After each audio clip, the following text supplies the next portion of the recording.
I'm Joe Giglio for NJ Sports Now on this Thursday, June the 25th. Tonight is the night for yet another former great New Jersey high school basketball player when it comes to the NBA draft. When Adam Silver takes the podium, the Minnesota Timberwolves will be on the clock tonight with the first pick in this year's draft, and it is widely assumed and really almost at this point expected that Karl-Anthony Towns, the former high school star from Central Jersey, went on to a great freshman year at the University of Kentucky with the team that went undefeated all the way into the Final Four. Towns will be the #1 overall pick in this draft, and he has the potential to be a great NBA player that comes from the state of New Jersey. And you think, recently here, there's been a good number of New Jersey high school basketball players that go on to great collegiate careers, even if they're short ones, great ones, and then have become high picks and impact players in the NBA draft. Just think back to this past NBA Finals with the Cleveland Cavaliers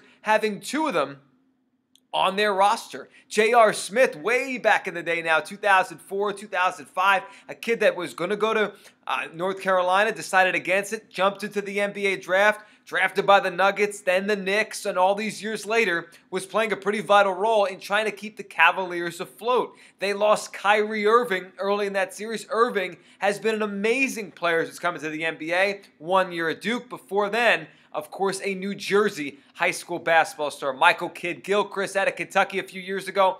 And the names go on and on and on. You look through NBA rosters right now. You look through some of the better players on NBA rosters, whether it be 10, 15 years ago or even now up to today. And a lot of former New Jersey kids are in there. David West was once a New Jersey kid. Al Harrington. You go to Karl-Anthony Towns now. And, of course, Kenneth Fareed a couple years ago. His mom from Newark. Andrew Bynum, whose injuries have kind of washed away his career, but he was a top 10 pick. In fact, the last high school selection, the last kid to come straight out of high school to go into the NBA, that, of course, would have been Andrew Bynum, the center to the Lakers all those years ago. And now we all know the story of Jay Williams, who I think would have been a great point guard in the NBA for the Chicago Bulls, if not for a motorcycle accident that effectively ended his career. But when Towns enters the NBA and Towns heads to Minnesota to become a power forward center combo that could play defense, step out and shoot the basketball, will be tutored by Kevin Garnett, and will get to play alongside last year's top pick in Andrew Wiggins. I mean, you look at what the Wolves are going to have now.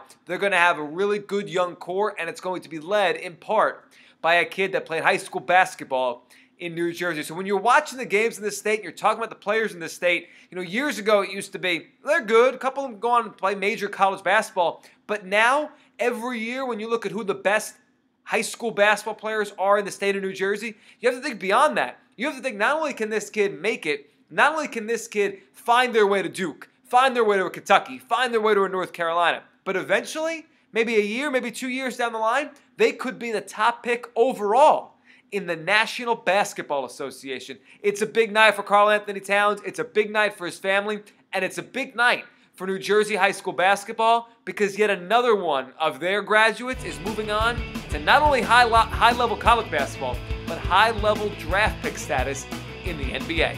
I'm Joe Giglio for NJ Sports.